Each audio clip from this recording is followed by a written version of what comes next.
All right. Hello, everybody. Good evening. Thank you for joining us. I know my mods are there already. Tonight, I have a really special guest for you guys. Somebody who I've known for a while, is absolutely one of the most incredible people I've ever met in my life. And I'm not just saying that either. Like my first couple of conversations with my guest tonight, I was like, wow, this is so different than anything I've ever like a conversation I've ever had before. So we're talking about somebody who is fairly well versed in Appalachian and folk magic, and also a medium and reading cards. So we just we'll let Lotus decide how they want to explain the process that they use for reading cards tonight. I won't go into all that and do all that, but I'm going to bring to the stage now for you Fire Lotus the Witch. You guys give him a welcome here. Hello, everybody. What is up? I hope everybody's having a great night. Hey, so I want you to tell us a little bit about yourself, plug what you've got going on online, and maybe tell us a little bit about your business. Thank you. So I'm Fire Lotus the Witch. I'm also a channeling medium. I myself am still developing that, but it's going very well. You can find me on TikTok, Facebook, Instagram, all the sites, Fire Lotus the Witch. And I am a Appalachian folk practitioner mixed with conjuration, or what I like to call Southern conjure, a death witch, and then I practice my own kind of spin of things mixed together while truly coming to the terms that I was a channeling medium. And yeah, that's and then I just make content and being like, hey, this is how I learn things. This is cool. So I share this. I offer oracle readings, and primarily oracle readings. And those are either an intuitive reading, or if your spirit team, your spirit guide, ancestors, and other deities or energy you work with come through, then it becomes a channeled medium. They're recorded, and it's just kind of a YouTube video recorded for you. You can email me if you would like, firelotusthewitch@gmail.com. We'll set that up. I also offer different types of spell work, and that's kind of me in a nutshell. Good deal. Yeah, you have a lot of things that you have been teaching in the past, and a lot of stuff that you've done on social media for quite a while now, actually. So, and it's yeah. So if you guys get a chance, check out his content. So let me ask you before we get into the other stuff. I did not mention the the one thing that you mentioned about being a death witch. Can you, for our listeners, kind of give them a little bit about that? Because I'm sure most people are kind of going, "What is this?" So a death witch is just kind of a more modern day term for what would technically be called necromancy, but it's not like Hollywood and all the other fantasy books and things like that have described it. Necromancy in modern day terms is basically a person that works not strictly, but works with the dead. And most of them are there's different titles, but basically a psychopomp. That is basically a person that can help spirits cross over to the other side. And then we also have an ability. It sounds really cool, but physically, emotionally, and mentally, it's really not. We can kind of help death come upon. So in Appalachia, there are different names for it, but another name, and it's slightly different, would be a soul eater or a sin eater. Sin eater, not soul eater, sorry. And that's basically a person.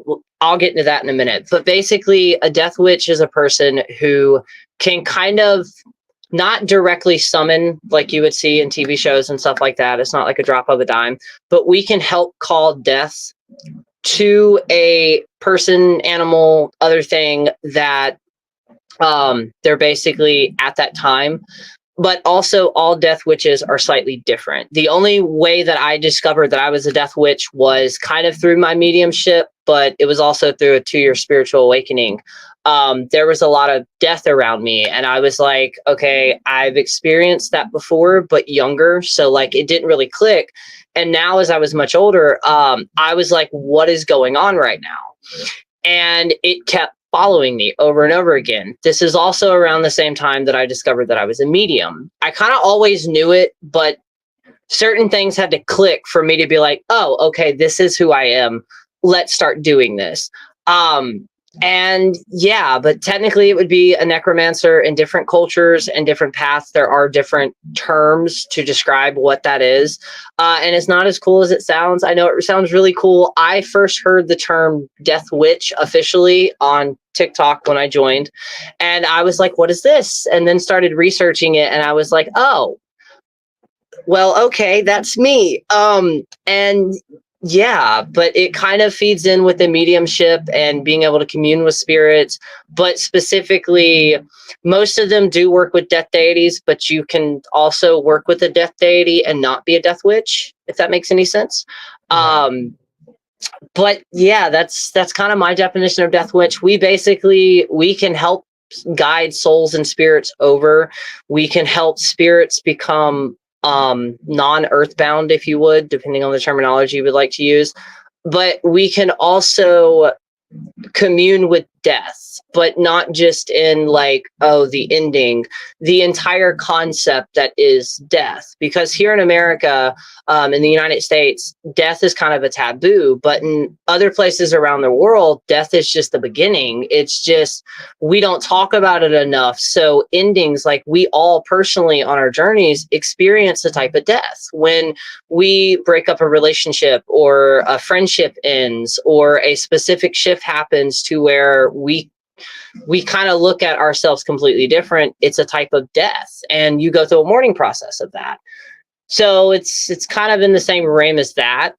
I don't know where I was going with that. I'm sorry. I'm slightly nervous. I'm not going to lie. Right. And it's perfectly fine. This is a live show, so we expect all kinds of interesting things to happen on live shows.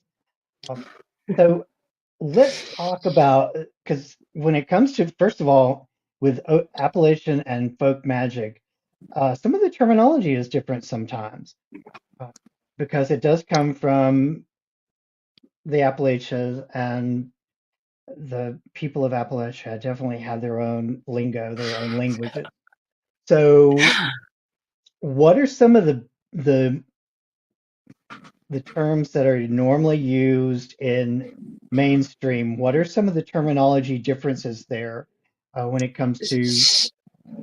So there, for one, I may have to pull a book for this to make sure, but depending on the region and depending on where you're at, due to the fact that there was such a mixture of all different types of people and cultures that eventually migrated there, moved there, you have titles like there's conjure man, conjure woman, depending on the area you're at.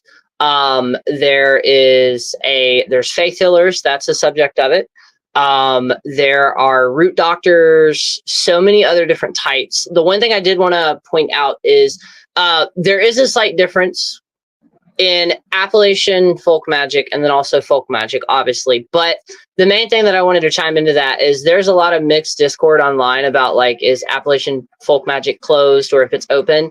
It's open because most folk practices are open because there's so many different types of cultures that all came together. And it's like when you go to a family barbecue and you're like, hey, Uncle Dan, I really like your recipe. And they're like, oh, I like your recipe too. Why don't we swap this? And that's something that's not really talked about enough. And that's one of the reasons, like Conjure Man, that is, depending on the community and or the platform, it's a very heated topic because certain people believe that if you look like me, we can't practice it. But it's more than that, because that practice in itself was built up by German, Scottish, Irish, Pennsylvania Dutch. There's so many different types of cultures, Native Americans or natives. They all kind of came together and exchanged all of these. And obviously African magic, Caribbean magic, all of these things eventually found their way there. And it became just this mixing pot, which is you use what you have. You use the land. For an example, all the books, I started out Wiccan, eventually became what I am now through very trial and error of that. But there were things that I learned in Appalachian folk magic and conjure that I'd never even thought about using, like the Scott Cunningham's herbal book. It's a great book, but if you live here in America, a lot of that stuff, it's not really native here. If anything, it could be invasive here. So why not use what you actually have outside? And that's what they did. They straight up used it. For an example, anthill dirt. Never thought about using that. Ant eggs. Never thought about using that. And it's the perfect thing, especially now in modern times with all the struggles that everybody is going through for the very first time for a lot of generations. But we all have to remember that our generations from all different walks of life also went through the same things, different times, but they survived. That survival instinct is built in us. And now we're seeing a resurgence of Appalachian folk magic. And it makes sense. It's going to awaken in a point in time that we need it the most. And I mean, thanks to the internet, it has exploded. There are so many different types of books out there that go over all of it. And yeah, so Conjure Man, Conjure Woman, faith healing, that's also a topic online that's still very heavily discussed, which is there are some people that say you cannot use conjuration work, which is also mixed in with folk magic, without using parts of the Bible, specifically the book of Psalms. And no disrespect, my biggest saying online is not all Christians are the same, not all witches are the same, so forth and so on. We're all different, but we, in some way, shape, or form, we've come together to try to find our truths, right? And the book of Psalms, if you look at it in a folk practice way, because a lot of folk practitioners and Appalachian folk practices, they didn't look at it as they were performing witchcraft or magic. They looked at it as it was a gift from God, and this is what they're using it for. They would pray over somebody. They would pray away this or pray away that. And it, again, depending on the family, you all have your family traditions, but it stems from the same thing, and that is the fact that they did not really look at it as witchcraft. That's also one of the reasons that when the topic of, oh, well, you've got to have ancestors that practice witchcraft, we all did in some way, shape, or form. We all grew up learning wives' tales, and that stems from the belief of they used what they had. I follow folk-based. And that's one of the reasons I love folk magic so much, is because there are so many different types and spices and flavors of it. And yeah, believe it or not, I grew up in the foothills of Appalachia, did not realize that I grew up around people that shared these stories until I picked up my first book, and that was by Jake Richards, Appalachian Backwoods Witchcraft Folk Magic of the Appalachians. And I was like, oh my God, this is what I grew up hearing. And I kind of just stumbled upon that more. Sorry if I got away from the original question. No, you're fine, actually. Hey, guess who popped in? Who? Prosperity Witch is in. Oh, what is up, Prosperity? Hello. So, but oh, go ahead. Sorry. No, what were you about to say? I was about to say that another interesting fact that folk magic is also kind of having a resurgence again, and it's the perfect time because there are, which we're all discovering this as generations of the people who originally looked towards Wiccan, who may have came from, I was raised Southern Baptist, converted over to Pentecostal forcefully, and then eventually just came out of the broom closet. But a lot of us, what we didn't realize, unpacking religious trauma and stuff like that, that one of the reasons some of us was drawn to the Wiccan aspect was because true Wicca is an actual religion. So it had that religious aspect, and it wasn't really talked about a lot back in the 90s, but it was a thing, which was Christian witchcraft. And I find it fascinating that that's also having a resurgence along with Appalachian folk magic. And it goes hand in hand because, again, the book of the Psalms, you can heal, you can do all different types of things with just saying a couple of prayers. And for somebody like me who had practiced paganism as witchcraft to stumble across folk magic, and then to really kind of connect to it in a way that I couldn't connect to with the pagan aspect.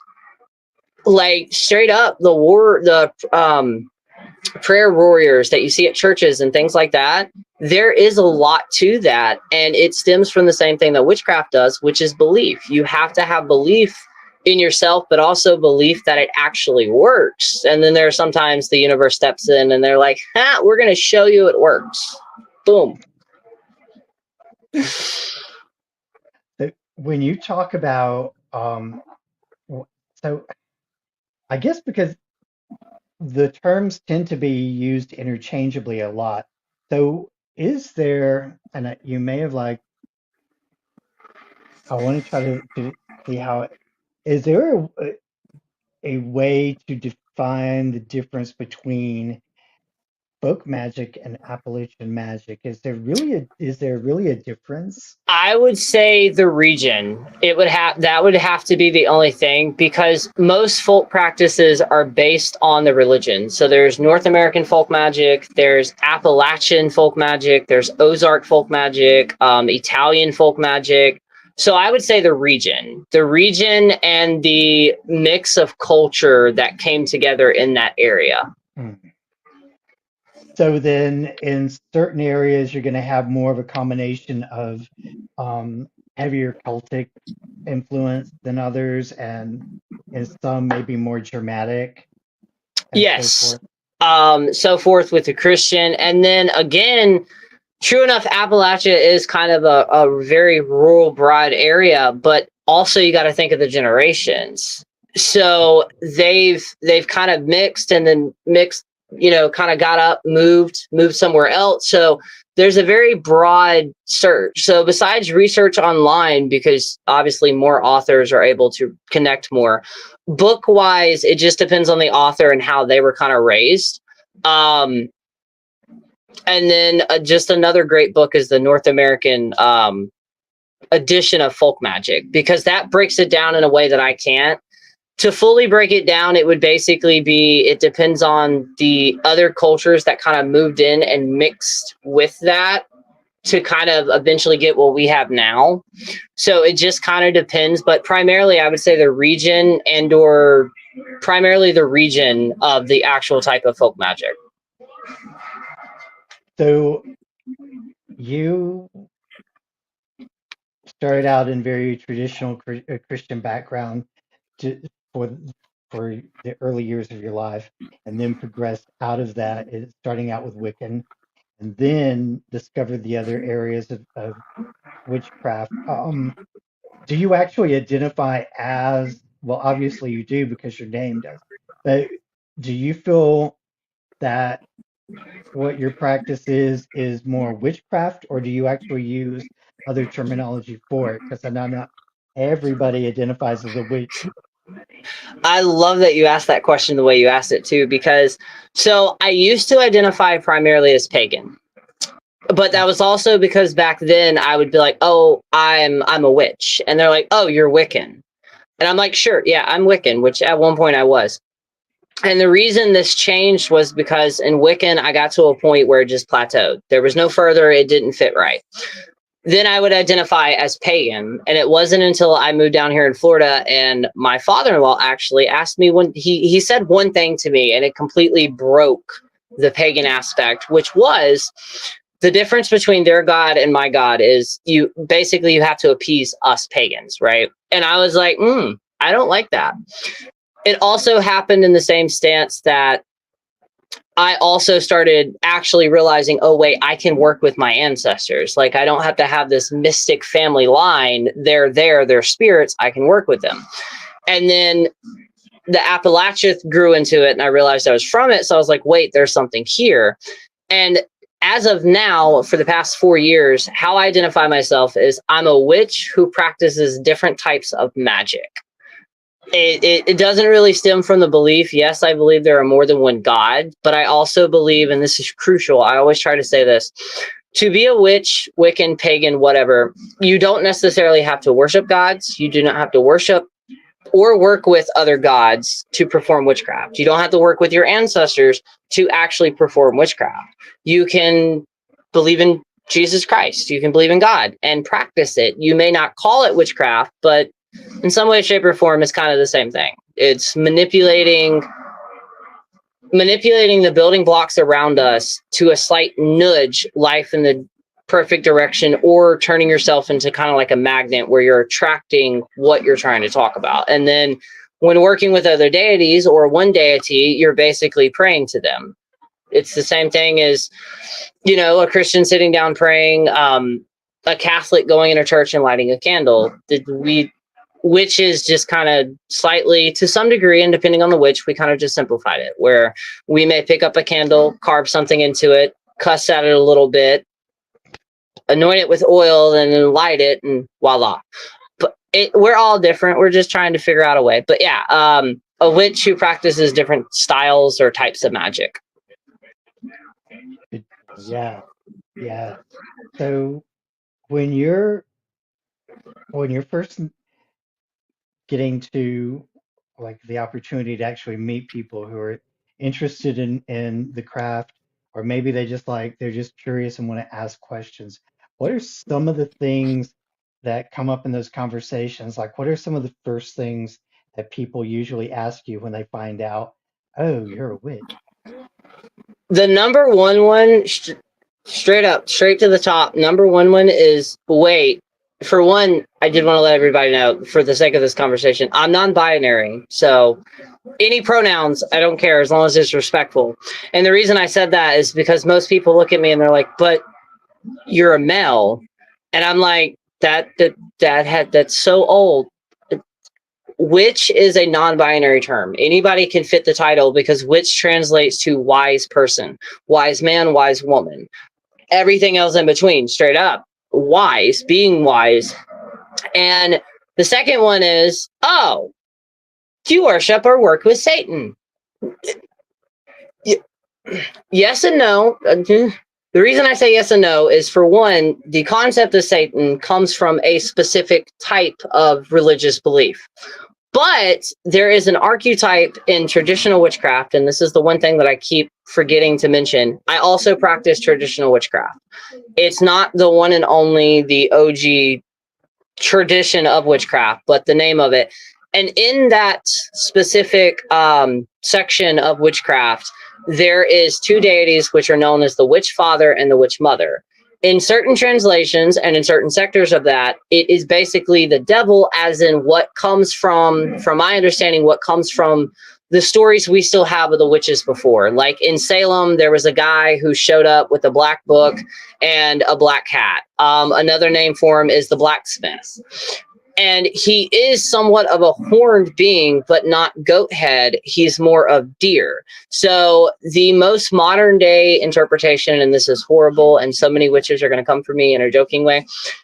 The best way that I could describe what the Witch Father is, he is an archetype of nature and magic combined. So for all of my American Horror Stories, it's Gaga, but in a more serious manner. And then you have the female version of that, the female. So yes and no, but I've never really met a serious witch who actually practices or worships Satan. Luciferian, yes, but that's slightly different, and I don't know enough to talk about that. But those are the two biggest common things. And then the third one is, oh, well, are you rich? No, I did not get into witchcraft to become rich. I wish it worked like waving a magic wand, or like in the Disney movie where the brooms and stuff are cleaning. I wish so much, but it does not. But you can gain something that's more than money, that's more than prosperity. You gain a sense of understanding that so many things are connected in the world, that there's so much more than this physical meat suit and all the stresses that come with it. But most importantly, you gain self-worth. You regain your self-power and self-strength, and you wind up looking at yourself in an entirely different way, as you are magical. I mean, our entire bodies are really, if you get to the nitty-gritty of it, it's the same things that the entire cosmos and skies are made out of, except for we're just in one full package. Are we perfect? No, we're imperfectly perfect humans living a spiritual we are spiritual beings living a human life, which means we're meant to go through all the ups and the downs and everything else, and slightly manipulated by other forces around us. But yeah, I don't know if that answered that question, but I hope it did. Yeah, it did. So Fishers of Spam asked you a very interesting question there. Oh, here we go. Is there a human entity that you work with that's most in all the different flavors of your practice? Like one that's always seems present? That would be that. I love that question also. That would be Freya and Hecate. Those are the two deities out of all of them that's always been there for me from the youngest ages. Primarily, they've showed up in my life in moments that I needed something outside of myself and the world that I was experiencing to believe in.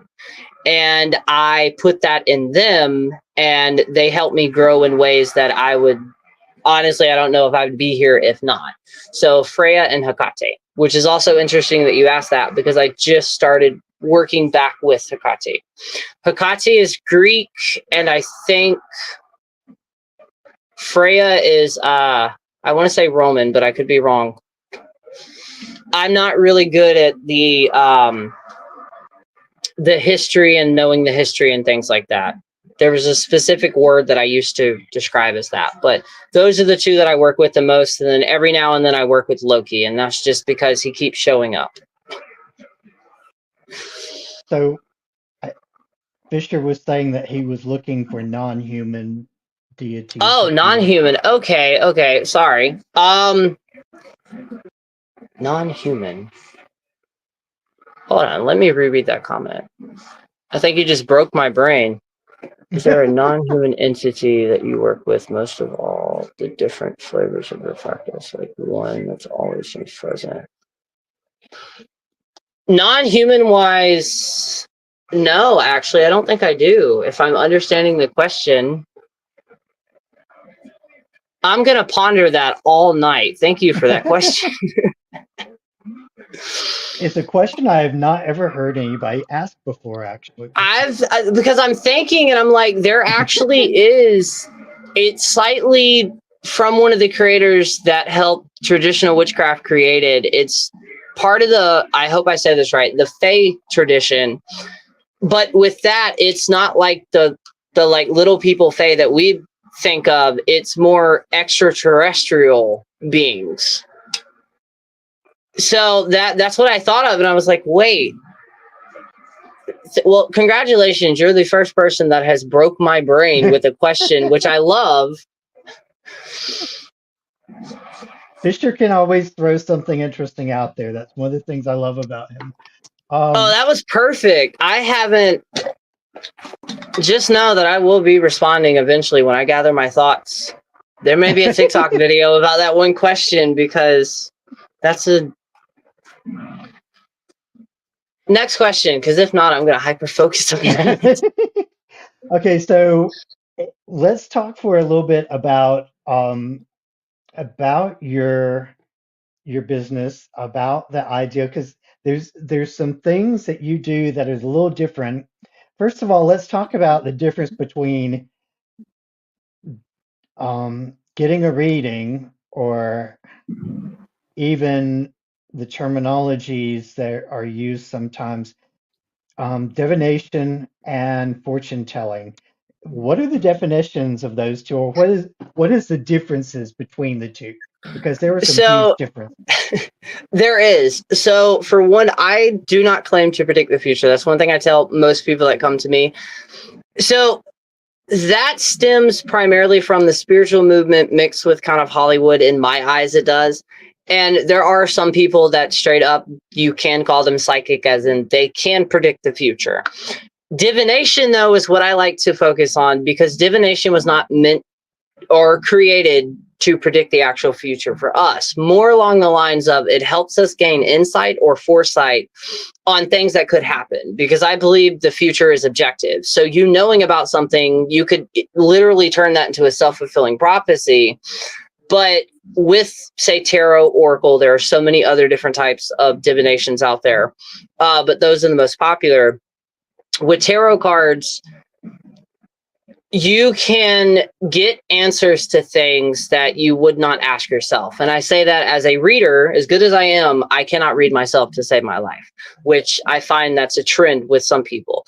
But it's basically to kind of get the answers that you don't want to ask. Like if you go up to your deck and you ask them a random question, 9 times out of 10, you're not going to get the exact response you want. And that's the point of it. It's to call us out for us to step outside of our perspective to gain a deeper insight. With that deeper insight or foresight, okay, if you know you're about to walk into work and there's going to be some type of argument, or, you know, with your friendship, there's going to be this argument, you already know. It's just like knowing if Mercury retrogrades up under the microwave. Okay, there's going to be miscommunications. So when I go at this, I need to make sure that I'm saying everything that I'm actually feeling. It's to give insight, basically. And with me, you have a magical consultation. It's free. Basically, we exchange emails. I ask questions to primarily figure out what type of reading, but also if you need a reading. Because I've had some people come to me and they're like, oh, I need a reading for this. And I'm like, reading's not going to give you anything. Working would, or vice versa. And then I also kind of try to figure out, for one, I'm a blind reader. So if you do come to me for a reading, I do not need any backstory on what's going on in your life, because then it becomes biased. Because now I know what's going on in your life, and human aspect, I may think, oh, well, I've been through this. Here, I'll give you this advice, versus reading from the cards. And even that, it's interesting, because it's either going to be an intuitive reading, as in I'm just straight up intuitively reading the cards, or it's going to be a channeling reading where your spirits are around me and my body becomes the microphone that they're speaking from. It doesn't always happen, and sometimes you can get an intuitive reading mixed with an ancestral reading or a channeled reading. Also, spirit guides, deities come through, deities that I don't even know who they are, nor have I worked with or research, comes through. And I call it spirit vomit. Basically, I'm speaking, but I'm not thinking it. It's just kind of going with the flow. They're all recorded, so I do not do one-on-ones. And that's just because I have anxiety. So if I'm in my own little sanctuary, I know what I'm reading is perfect. You get added to a list. Sundays and Mondays are my typical days, but I do them periodically. I try to out the week. If you need spell work, I have a long list. I have the basics like cord cutting, road opening, and then I have the most popular custom spell work. Basically, I ask you a bunch of questions to figure out what we're trying to do, and then I conjure it up, perform it, and update you on how it goes, and then I have the sweetening jar. But the reason I started all of this, it did not start with readings. It started with content. I could never find the right teacher. I could never find the right mentor.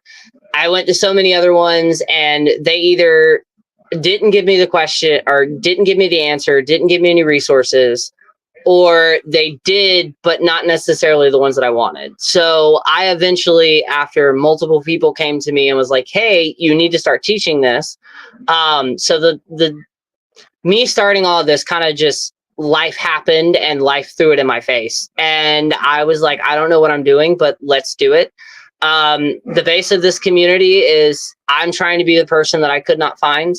I'm going to respect you the same way you try to respect me. There's no such thing as a dumb question, even if I've heard it 1,000 times over. Just like tonight, somebody always answers a question or words a question in a way that I've never thought of, which, you know, in order to learn, you have to ask questions. And that's kind of it. I have no idea what I'm doing. I just do it every day. And that's also why my content's not like a lot of other people, but I'm also very, very real with some of my content. That's kind of how I started all of this and the services that I offer. Sorry, I went on a rant. No, you were doing good. I'm like, Fisher is on a roll with animal questions tonight. So he just asked you another one about animals here. Is there an animal that speaks to you on a fundamental level or draws inspiration for whatever reason?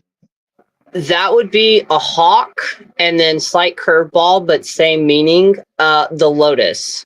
So the hawk, I've always been fascinated with them. I'm a photographer, and I watched a bunch of documentaries growing up. And when I started learning about the hawk and how they hunt and how they can zoom in with their sight, I always felt a connection. But deeper in that, I always want to be able to fly. That to me is the most pivotal point you could ever feel, is just free. Nothing's holding you back. The sky is the limit. You can just soar. In a very, very troubling time in my life, I had an experience with a wild hawk who basically flew about 10 feet in front of me about 12 o'clock at night, which in and itself should not be. And I had this profound experience, and that was, I did not know it was Freya. I always used to call her the hawk. And through my research, I discovered that it was Freya, who also is connected with cats, which I'm the crazy cat person. And lotus is the same reason. So with lotus, I was always drawn to the lotus flower because all lotuses start out at the very bottom of the lake, river, and stream, which means they're literally born into, excuse my French, shit. They're literally born into it. But they spend their entire life cycle pushing through all of that, pushing it all away, and rising to the surface to break the water, and then turn into this gorgeous, magical medical plant. What I did not know, with me loving the lotus, as I started doing research, which around the same time I created Fire Lotus the Witch, I also discovered that the lotus flower is also symbolized as the fleur de lis. Fleur de lis, always been obsessed with. The fleur de lis can also be represented with the lotus to represent Hecate, the mother, maiden, and crone. So in some aspects, it's always been around me. I just never knew what it was. But yes, to answer your question, it would be a hawk. And still to this day, I used to go with my partner back before everything happened, and his coworkers started coming up to me, and they're like, yo, why is it every single time we come here to this property, there's a hawk that flies down? Hawks follow me. But yes, it would be a hawk. That's awesome. Yeah, I remember you talking about that on another podcast or another one of your lives one time. Yep, it was alive. So you mentioned that you do intuitive readings, which is very different from what like people view whenever they like, if they know somebody who's ever like bought a deck of cards, they always come with this book, and Yep. people, when they first start out, they want to do the book version of all the readings and so forth. So what I mean with an intuitive reader, I also, again, I love the fact you're asking these questions. I love them. So most people, that's what they do, especially with tarot. There's like 78, I believe there's 78 cards in the entire deck. That's a lot of information to be able to do. I did not realize I was an intuitive reader, but when I say intuitive, that stems from, yes, my intuition, but I have claircognizance. So it's clear knowing. It's one of the clairs. It's awesome, but it also sucks because I can never use it when I want to use it. But I bought, I've had 2 tarot decks before the ones that I have now, and I just never really connected with them because of that.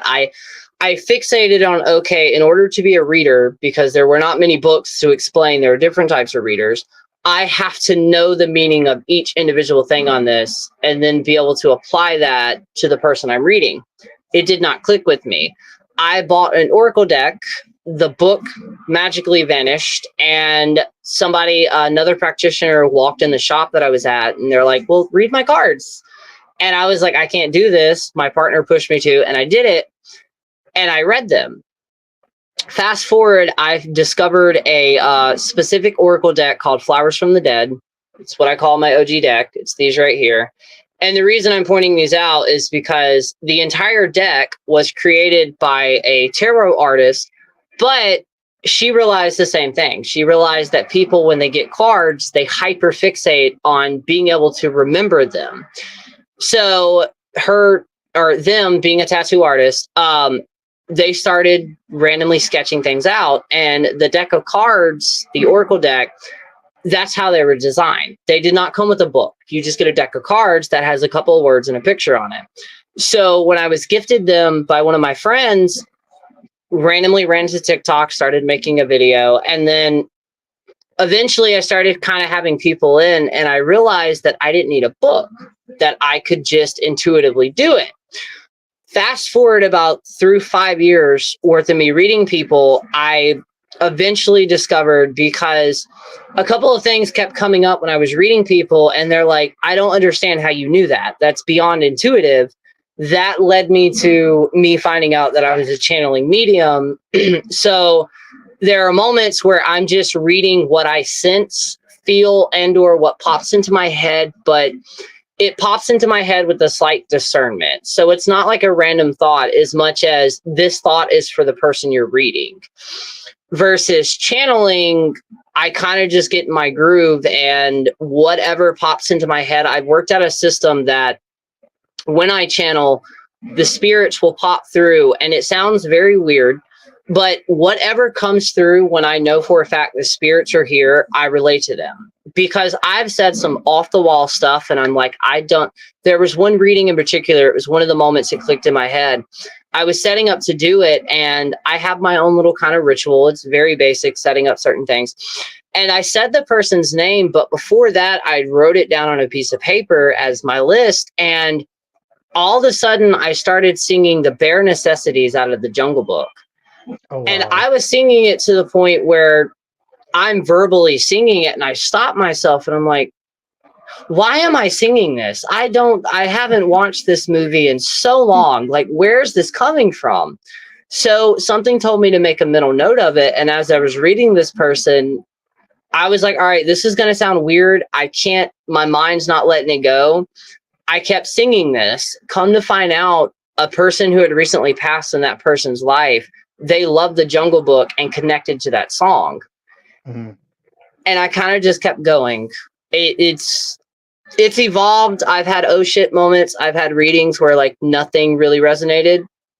But I mean, that's a reader. Some things are going to resonate, others aren't. And then I've also had people come back to me and they're like, yeah, no, they took notes I'm very detailed, as you can tell by this interview. One card could be 10 minutes worth of information. So most of the time the readings are anywhere from 30 to 45 minutes. And there's a lot of information. So some people took notes and then came back 6 months later and they're like, oh my God, this stuff happened left and right, which is weird because, again, I do not claim to be a psychic a medium, yes, but I don't like the term psychic because I'm like, I'm not going to have the ability or the responsibility and pressure on me to dictate something to you, but I'm the messenger. Don't shoot me. Right. So Fisher asked a question that kind of goes hand in hand with the last thing he asked you. Is there an animal that does the opposite for you? So. Oh, yeah, spiders, actually, which is weird because working with Loki, that has not been a thing. But yes, for the longest time and still to this day, spiders, I do not like them. I love them like a tarantula. I would love to have one, but there's just something about it that completely freaks me out. My partner has slowly got me to a point where we have a respected relationship, as in you stay wherever you're at and I'll be in my place and we don't cross and we'll be good. But I also learned that some of the biggest fears that we have in life in some way, shape, or form, especially when it comes to animals, unless you've had like a traumatic event or something, there's an actual spiritual meaning behind it. That's kind of where in some places, some cultures, spirit animals come into, because they'll come into your life, not necessarily to scare you, but with a spider, I'm very impatient. I have ADHD, I have anxiety, very impatient. What does a spider do? Most spiders craft that perfect web, and after they craft it, they just sit there and wait. So that's basically metaphorically saying, okay, as long as you do all the work, and you surrender to the universe saying, all right, I've done my part, I'm just going to sit here and wait, those things are going to come into your life. So it took me very long time. I look young for anybody who can't tell, but I'm 31. I had to say that because so many people are like, "Oh, you're a youngling." No, I'm not. I mean, I am, but I'm not, and I'm okay with that. I like age. Age is like the crone era to me. For some reason, it just spews wisdom. And I love that. It's being able to get to that point, to be able to relay your stories and messages to other people is incredible. Evidently, you haven't met a lot of crones on witchcraft. Very true. Very true. I, It's also, go ahead. And then I wanted to squeeze something in that matches with this perfectly. I was just gonna say I really did not say that out loud, but yeah. With that, I also wanted to say, because so with all of my witchy stuff, I'm very big on mental health and things like that. And shadow work over the years have become a huge push to the point where there are some witchlings. By the way, I do not use the term baby witch in our community. You are a seedling or a sprout because we all start in the same place, but we grow differently. But with that, certain people don't need to do shadow work, as in kind of the reliving your trauma and stuff like that, unless you are in a therapeutical, safe way, because trauma shadow work, it doesn't necessarily work for people that's had a lot of trauma, because depending on your trauma, you don't develop a whole ego. So it could do more damage than better, but also it's not a requirement or a box to check in order to be a spiritual and or a witchy person. Could go into therapy and heal from the past help you? Obviously, yes, 100%. But at the same time, there doesn't need to be this social pressure that if you don't do shadow work, oh, you're just not a witch. No. Now, with that being said, I did find an oracle deck that does go over shadow work, but not let's relive all our trauma. It's a very fun way. I wanted to say that. But yeah, shadow work is not a requirement to become a witch or to be a witch. And slightly talking about what you were talking about, age doesn't always dictate a crone. There's a lot of healing, and it's kind of like in different aspects of conjure and other communities, there are certain titles that you don't step into, as in you don't call yourself, as in the community recognizes you as it. And that's kind of how I see croning. Croning is not something you just wake up and you're like, yes. And I understand when it comes to certain bodily functions that may be different, and I get that. But at the same time, it's something that the community itself should kind of see you as, not necessarily, because it blends into that weird area in witchcraft, especially with social media involved, where we're deconstructing our ego, but we're also building our ego as we build the platform. So for a lot of witches in all different types of walks of life, we're kind of like, wait, what the fuck do I do in this?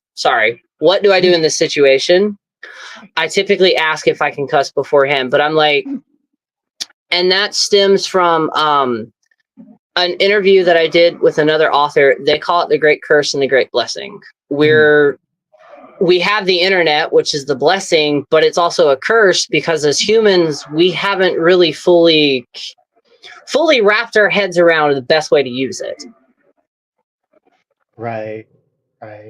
So Fisher's coming up with some really good questions for somebody that's not real familiar with the context here.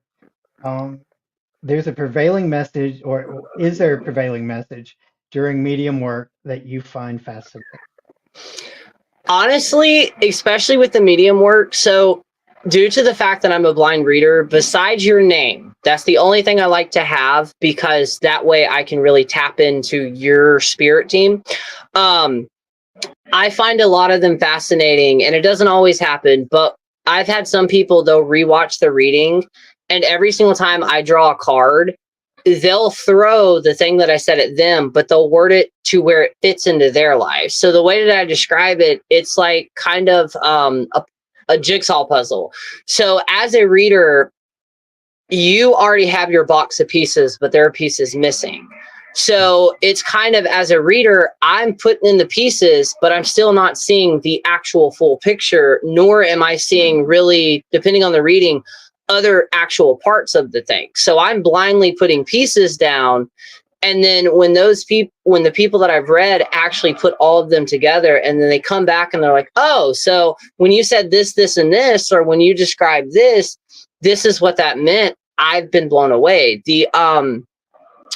The other day, I have one person who keeps coming to me. We're mutuals. They love to expand my brain, kind of like this mod. I love your question so much because it makes me think, and I love that. And they're like, is there any way that you can actually get names? And I'm like, well, I don't know. I've never thought of it. Hold that thought. And they went into it clearly knowing that this may be something, or just maybe a reading. And with channeling, and most channelers, when it comes to mediums, because there are different types of mediums, most channelers are the people that you'll see that writes in the book or scribbles in the book. I've done it before in the past, but I didn't know that I was actually channeling. So that day that I did this person's cards, I did that. Spirit's like, grab out your notebook and start scribbling. And I'm like, which is weird because my grandmother used to do the same thing. She'd be sitting there talking to me on a conversation and just start scribbling. And I started doing it, and this one particular name came to me, and this name is not a modern name, like maybe in the 80s, maybe the 90s. But since then, using this type of name has completely changed a little bit. So I was like, okay, I wrote it down. It kept repeating. I wrote two other ones down, and I gave them a reading, walking on eggshells back and forth, waiting for that email. None of this makes sense. What is this?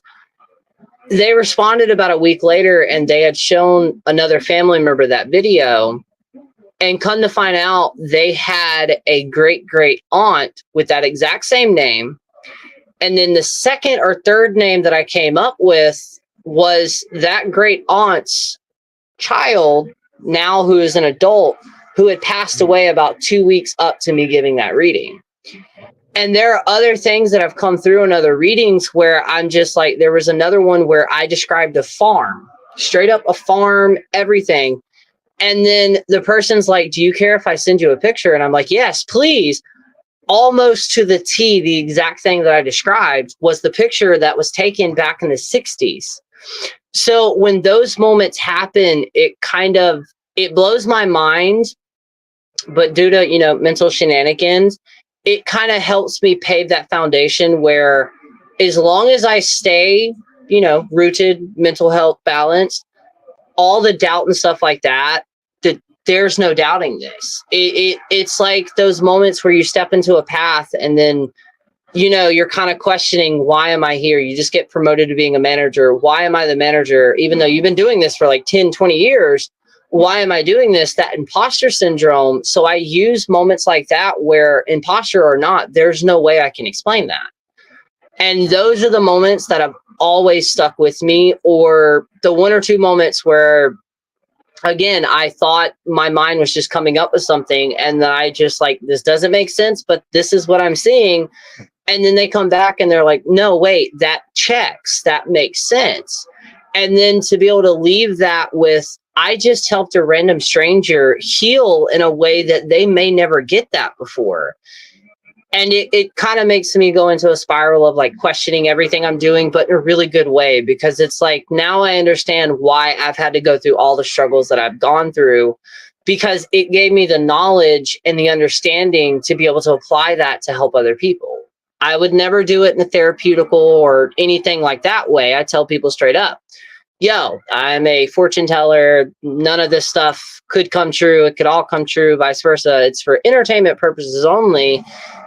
And then, yeah, but those are the moments where I'm just like, okay, my brain doesn't see it, but I'm on the right path to something. Wow, yeah. Yeah. And do you ever find yourself in a position where, like, at the end of the day, you kind of like, you look back on the readings and that you do, and I'm assuming that, oh, we lost him. Oh no, come back. Come back. sometimes his connection can be a little rough too, depending on what the weather is like there. So hopefully he'll be back in. There we go. My finger hit the wrong button and it just Ah, I was afraid it was like getting stormy there or something because I was like, oh, wait a minute. So I actually forgot where I was going with that question, but that's okay. So at kind of well, here we go. Kind of at basically like at the end of the day, because I'm assuming you do like when you do you set aside the days for your readings. I'm assuming you do several at once. They're like back to back. yes. Um, so at the end of the day, when you've done these readings, do you ever look back and go, wow, and find connections between like people and so forth that's done the reading?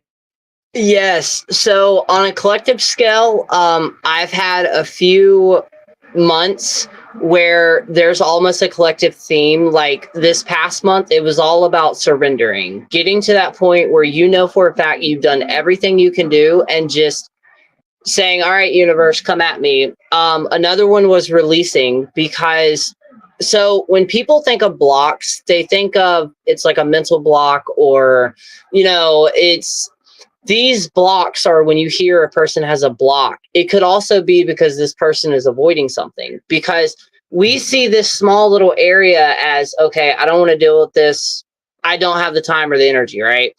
But what we don't see is all the stuff behind that. So this moment has to happen for all the other things to potentially come into our lives. So when we get into a point where we're avoiding things, then we're creating all these blocks. So 100%. But there have also been times where there was one reading, and I won't go into too much specifics. I had two family members come to me, and I knew one of them was coming, as in I knew the other family member was coming, but I did not know what it was about. Again, blind reads, don't need any information. And I verified something while also revealing something to both parties that there's no way. And that's what I tell people. And again, it doesn't always happen, but there are moments where I know things that I shouldn't. Now, at the same time, I also wanted to point out or talk about, so how I do my readings is because there's some people don't understand. Basically, you get added to a list. Sunday and Monday are my typical days, but sometimes they don't always happen. But the crazy thing is, and I'm a perfectionist, so I'm like, oh, I can't do this reading. I'm stressing out, right? All the times that has happened, though, the next day or the day that I actually do that reading, everything lines up and spirit comes through so clear. So doing these, it's also taught me a very important lesson for all witches out there or spiritual people, all people out there, to check in with yourself and listen to your body. Because what led me to the fact that I discovered that I was a channeling medium was I hear and see people where they do like 25 readings a day. And I'm like, okay, I'm obviously doing something wrong here because so I set up and one reading, it's either 30 minutes up to an hour. So 30 to 60.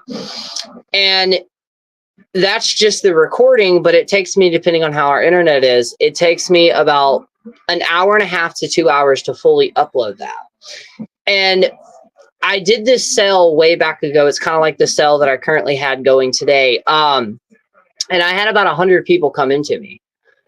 And I didn't realize that I didn't understand why I was so drained.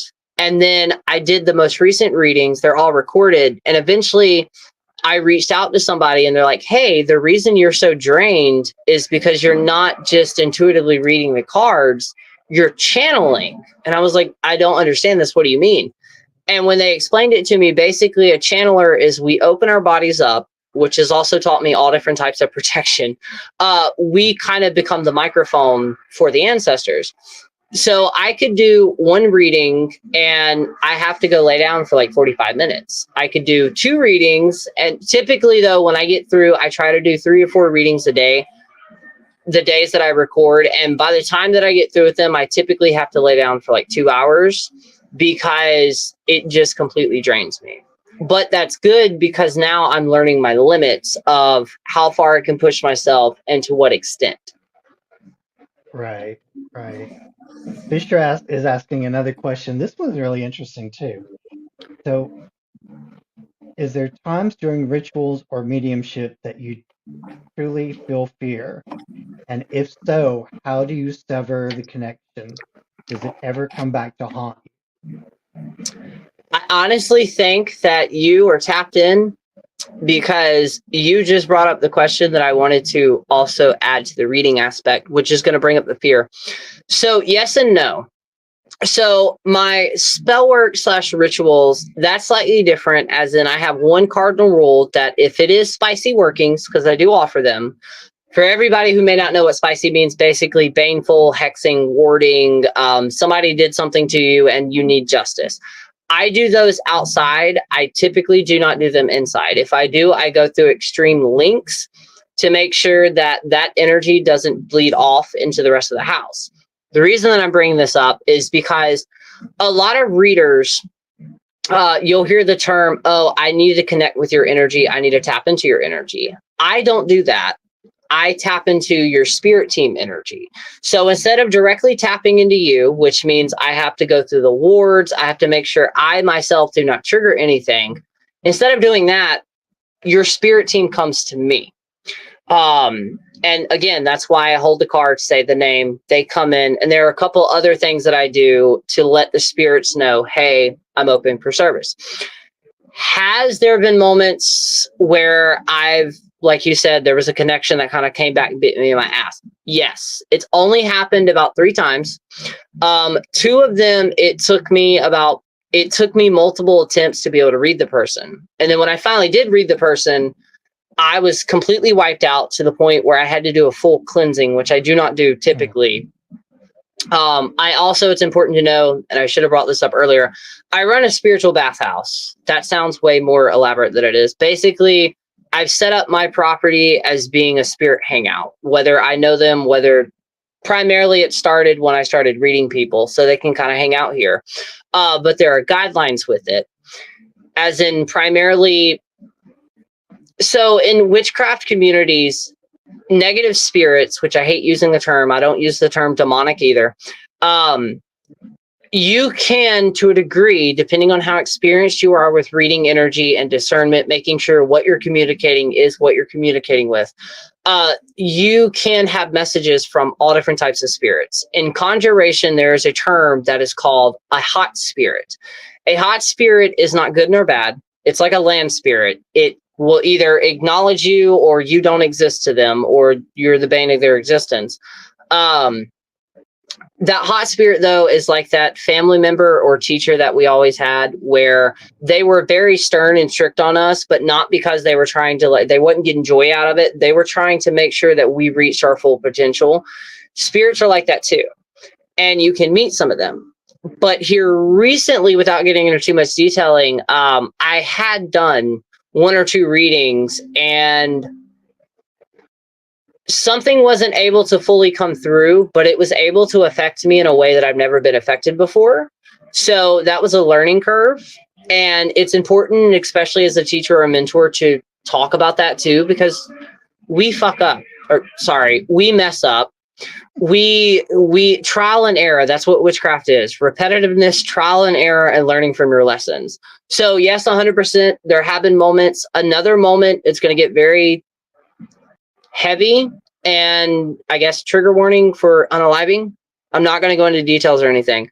When it comes to oracle readings, this was the time that I was in a 2-year spiritual awakening. I had somebody from before Fire Lotus the Witch. It was my first love.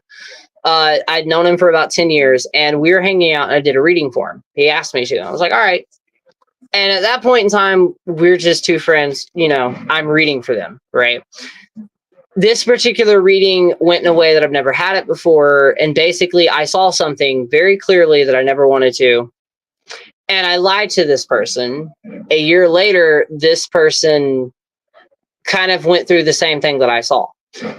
That was one of the only moments that I've really been scared about my gift, and kind of what I relate to people, what I don't relate to people, and things like that.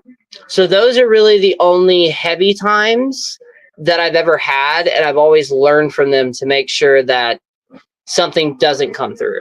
But in general, as a content creator, a medium, a reader, whether you're recording it or what you're doing, you need to have protections on your device and you at all times. And you need to make sure that they are set up before like live streaming, things like that, all of that. Like right now, I have working, protective working going just as a precaution. Because unfortunately, TikTok primarily has showed all of us that there are just people out there that will do things just to do things. Yeah, yeah, true. All right, so I want you, uh, before we close out tonight, I want you again to give people a little bit of, as I like to say sometimes, shameless plug on where they can locate you at, how they can get in contact with you if they have questions or they want to do a reading, where they can find you on social media, all the good stuff. Okay. Facebook, Instagram, and YouTube and TikTok. I'm also on Threads. Fire Lotus the Witch. On TikTok, there are a lot of fake accounts. If you go to my Facebook page or Instagram and you click my LinkTree, that will take you directly to my original one. I do have a backup account, Fire Lotus the Witch 2.0, spelled correctly. I have videos about that. You can message me on any platform. My inbox is always open. It is quicker to message me or email me, firelotusthewitch@gmail.com. At any point in time, if you have a question, you want to book a reading, magical consult, you need resources, advice, anything like that, I will try to help. If I cannot, then typically I will try to send you to somebody else that I trust and know that may be able to help you in a way that I can. But yeah, Fire Lotus the Witch. I also have a podcast, Fire Lotus the Witch. You can find that on Spotify, all of that. I have not made an episode in a very long time, but I am looking for a return very, very soon. Good deal. Good deal. And I'm going to put you in the green room for a moment, hang out for a little bit. I wanted to touch base with you again before we leave out tonight. But I'm going to go on and close the show, and I will put you back there for a moment, and I will Okay. see you in just a moment. All right, and there you have it, Fire Lotus the Witch.